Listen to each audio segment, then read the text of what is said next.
ഇനി ആരോഗ്യമുള്ള പല്ലുകൾക്കായി doctor ദിനക്സ് family dental clinic തന്നെ ചൂസ് ചെയ്യും. കൂടുതൽ വിവരങ്ങൾക്കായി കോൺടാക്ട് 6238355070. രാഷ്ട്രീയക്കാർക്ക് മാതൃകാ പാഠപുസ്തകമാണ് KP ധനപാലിന്റെ ജീവിതമെന്ന് സുപ്രിയ ആശിഷ് കുമാർ.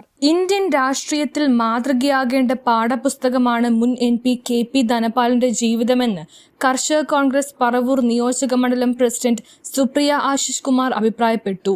വടക്കേക്കരയിൽ സ്ഥാനാർത്ഥിത്വം നിഷേധിക്കുകയും ചാലക്കുടിയിൽ നിന്നും തൃശൂരിലേക്ക് മാറ്റാതിരിക്കുകയും ചെയ്തിരുന്നെങ്കിൽ കേരള രാഷ്ട്രീയം തന്നെ മാറി മറിയുമായിരുന്നുവെന്ന് വടക്കേക്കര മണ്ഡലം കർഷക കോൺഗ്രസ് സംഘടിപ്പിച്ച KP ധനപാലൻ അനുസ്മരണം ഉദ്ഘാടനം ചെയ്ത് സംസാരിക്കുകയായിരുന്നു അവർ.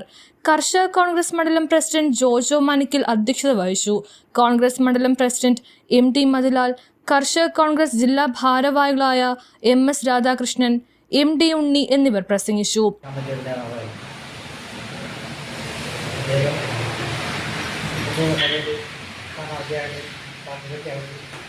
ഞാനുൾപ്പെടെ നമ്മുടെ പാർട്ടിയിൽ മതങ്ങളിൽ ശേഷം പാർട്ടി നേതൃത്വം പറഞ്ഞു അദ്ദേഹത്തിന് മാറ്റിവെക്കണം. കാരണം അന്ന് ഗ്രൂപ്പിൻ്റെ പണം പറ്റി ഗ്രൂപ്പുകളാണ്.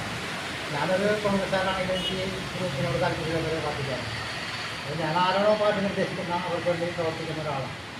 അതാണ് ഞങ്ങൾ പ്രത്യേകത വെച്ചാൽ പറവൂർ മണ്ഡലത്തിന് നമ്മുടെ അടുത്ത പ്രദേശത്തൊരു സ്ഥാനാർത്ഥിയായിട്ട് വന്നപ്പോൾ നമുക്ക് സന്തോഷം ഉണ്ടായിരുന്നു. അതിൻ്റെ ഭാഗമായിട്ട് നമ്മളെല്ലാം ചെയ്തു. പക്ഷേ അദ്ദേഹം മാറി കിട്ടാൻ പറഞ്ഞു. അടുത്ത ചന്ദ്രശേഖരനെ ശരിക്കും കൊടുത്തു. പക്ഷേ ആ ചന്ദ്രശേഖരന് വേണ്ടിയിട്ടും അദ്ദേഹം എല്ലാവർക്കും കൂടിയാണ് പ്രവർത്തിക്കുന്നത്. അതോടൊപ്പം തന്നെ അദ്ദേഹം ചാലക്കുടി MP ആയിരുന്നു. ആ MP ആയിരുന്നപ്പോൾ PC ചാക്കോന് വേണ്ടിയിട്ട് തൃശ്ശൂർ പോയി മത്സരിക്കാൻ പറഞ്ഞു. ഈ PC ചാക്കോ ആരാണ്, ധനപാലനാരാണെന്ന് നമുക്ക് ഇപ്പോൾ പല വാർത്തകളും മനസ്സിലാക്കുന്നത്. ധനപാലൻ ചേട്ടനോടുള്ള ആത്മാർത്ഥത കൊണ്ടാണ് നിങ്ങളിവിടെ എത്തിച്ചേർന്നിരിക്കുന്നതാണ്. ഇപ്പോൾ ധനപാലൻ ചേട്ടൻ മരിച്ചതിന് ശേഷം ബൂത്ത് തലം മുതൽ ഇപ്പോൾ ജില്ലാതലം വരെ ഇങ്ങനെ ഓരോ ദിവസവും അനുസ്മരണം നടന്നുകൊണ്ടിരിക്കുകയാണ്. ഒരു പാർട്ടി പ്രസ്ഥാനത്തിൽ നിന്നിട്ട് ഇത്രയേറെ ചവിട്ടി മെതിക്കപ്പെട്ട ഒരു നേതാവ് ഉണ്ടോ എന്ന് വെച്ചാൽ ഉണ്ടാവില്ല. പക്ഷെ അദ്ദേഹത്തിൻ്റെ പേരിൽ ഒരു കളങ്കം പാർട്ടിക്ക് ഉണ്ടാക്കാൻ അദ്ദേഹത്തിന് നമുക്കെല്ലാവർക്കും മാതൃകയാക്കാൻ പറ്റുന്ന ഒരാളാണ്. പ്രത്യേകിച്ച് വടക്കേക്കരക്കാർ. നമ്മളിവിടെ മതിലെഴുതി പോസ്റ്റർ പൊട്ടിച്ച് പ്രചരണം നടന്ന് 19 ദിവസം കഴിഞ്ഞപ്പോഴാണ് ആളെ മാറ്റിയെന്ന് പറഞ്ഞിട്ട് നമ്മൾ പലരൊക്കെ പല പ്രശ്നമൊക്കെ പലരൊക്കെ ഉണ്ടാക്കി സൂപ്പർ മാർക്കറ്റിൽ തല്ലു വരെ ഉണ്ടായി. പക്ഷേ ധനപാലൻ ചേട്ടൻ്റെ ഭാഗത്ത് നിന്ന് ഞാൻ ആലോചിക്കുന്നു 11:30 മണിക്ക് മാലിന്യക്കരയിൽ ഇത് മാറി നിൽക്കുന്ന ആളുകളെ എന്തിന് ഞങ്ങൾ തന്നെ ഇവിടെ പഞ്ചായത്ത് ഇലക്ഷനൊക്കെ പല പ്രശ്നം ഉണ്ടാകുമ്പോൾ ധനപാലൻ ചേട്ടൻ രാത്രി 11 കാറുമായിട്ട് ഇരുന്നു.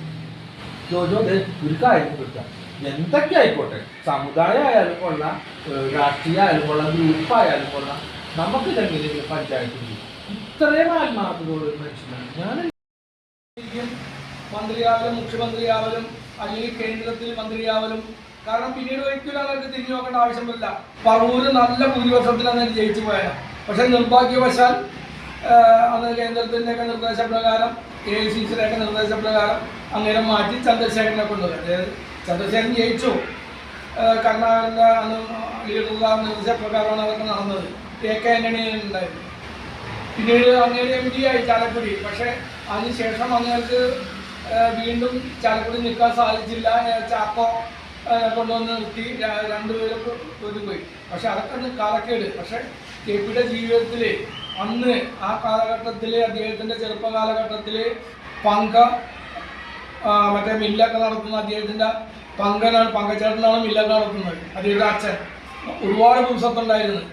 KP അന്ന് ഇലക്ഷനിൽ നിൽക്കാൻ വേണ്ടി 2 ഇലക്ഷന് നിൽക്കാനും വേണ്ടി ഒരുപാട് സ്വത്തുക്കൾ KP ആയിട്ട് അദ്ദേഹത്തിൻ്റെ പറമ്പുകൾ വിൽക്കലും അങ്ങനെ ഒരുപാട് പുസ്തകത്ത് വിറ്റ് അദ്ദേഹം പാർട്ടിക്ക് വേണ്ടി. MA പാപ്പച്ചൻ സ്വാഗതവും റാണി ജോസ് നന്ദിയും പറഞ്ഞു. News bureau, Paravur.